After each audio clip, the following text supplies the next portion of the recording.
Ask the lawyers for the DOJ, have there been any applications so far? Have you been following the president's executive order up to this point? 4 times they said no. It turned out they were not telling the truth. Over 100,000 undocumented immigrants have been granted asylum or residence or permanent residence, we don't know which, under the president's executive order before the case got to the judge. He was so furious when he lied to them. He ordered everybody in the Justice Department to ethics. But more important to know, who are the 100,000 people? I want their green cards. We have to undo this. So the Justice Department has compounded this by not telling the truth to a judge.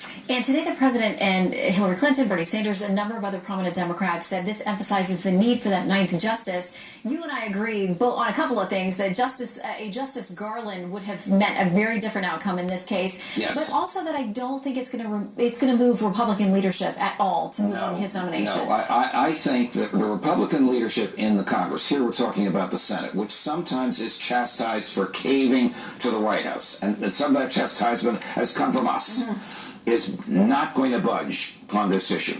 They are either convinced that Donald Trump is going to be elected, and you'll see a vastly different nominee than Judge Garland, or that Hillary Clinton's going to be elected, and she has the right to make her own nominee, whether it's Judge Garland or not. But they are not going to budge and vote on this nomination. I don't think they will. Okay, at least not before the election. Now, we also have the affirmative action case today. University of Texas system, if you graduate in the top 10% of your high school class, you're automatically next tier of the remaining open spots. There's a holistic approach, and they do use race as one of the criteria. Today, the court said for now they can continue with that. This is a surprising result in my view. The University of Texas system is obviously owned by the state of Texas. The state of Texas, as all the states are, prohibited from making decisions based on race, except in certain narrow circumstances.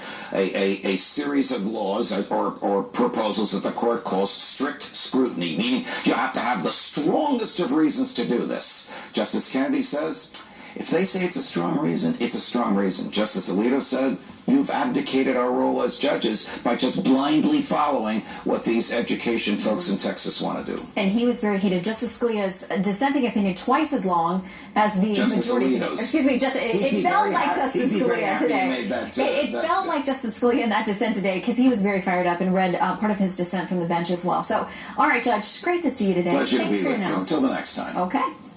Well, an abrupt end to a Democratic sit-in on Capitol Hill that lasted more than 24 hours. Today, House Democrats said they will take their 4th of July break after all, even though they say the fight for gun control is not over. Their exodus follows a raucous night on the House floor where some House members live-streamed their protest after the Republican leadership ordered the chamber's cameras and microphones to be turned off. Chief Congressional Correspondent Mike Emanuel reports on the about-face from Capitol Hill. For 26 hours, House Democrats held a sit-in expressing frustration with not being able to pass stricter gun control. Civil rights icon Congressman John Lewis was front and center, defending violating the House rules. We will continue to insist, to demand action, whether it's on the floor or around America. But we're not giving up. While over in the Senate, after 4 failed attempts at stricter gun control following the Orlando massacre, a 5th measure came up today. It is a bipartisan compromise from Maine Senator Susan Collins that would block gun sales to someone on the no-fly list and would allow the decision to be appealed. It survived an attempt to kill it with 8 Republicans in support. A far cry from how things went down last night on the House floor. At one point, Texas Republican Congressman Louis Gohmert was involved in a shouting match with Democrats about what was behind the Orlando attack.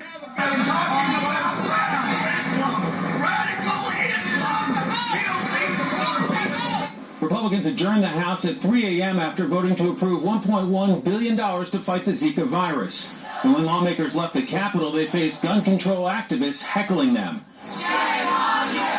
Speaker Paul Ryan noted the bill House Democrats want failed in the House committee and in the Senate and said this is election year nonsense. If this is not a political stunt, then why are they trying to raise money off of this? Off of a tragedy. And Ryan said there's a reason new gun control hasn't passed. Because in this country, we do not take away people's constitutional rights without due process. House Democratic leader Nancy Pelosi said her party cannot stop until a bill is passed. This isn't about politics. It's not about elections. It's not about campaigns. It's about the safety of the American people. We want this off the table. Yet when Pelosi was Speaker and Democrats controlled Congress and gun crime was worse, she was unable to pass stricter gun control. Even the ACLU has filed a lawsuit to stop the no-fly list and, quote, the government denies watch-listed individuals any meaningful way to correct errors and clear their names. And even 11-term Congressman Lewis has complained he's been trying to get off a watch list for 5 years. And John Lewis is a well-known member of Congress. Now Democrats are pushing for that bipartisan compromise measure, the Susan Collins measure, to get a final vote in the Senate next week. Either way, you can expect guns to be a central issue in the fall. Shannon? And Mike, there's some news tonight regarding the future of a member of Congress convicted on, I believe, 22 corruption charges. What's the latest there? That's right. Democrat Congressman Shaka Fattah from the Philadelphia, Pennsylvania area has resigned effective immediately. Fattah was initially trying to hold out until October when his sentencing date is due to happen, but House Speaker Paul Ryan and other leading members of Congress pushed him to leave sooner. Even Nancy Pelosi, the Democratic leader, said that she, even though she is fond of Shaka Fattah, thought he was doing the right thing for his constituents in light of his conviction. Jen? All right, Mike Emanuel live on Capitol Hill. Thank you, Mike. 5 years after the Benghazi attack that left 4 Americans dead, the suspected ringleader will go on trial in 2017. Court documents show the trial for Abu Khatala has been scheduled for September 25th of next year. The Justice Department said in May it will not seek the death penalty. Police shot and killed a man today who took hostages in a theater in Germany. No one else was hurt.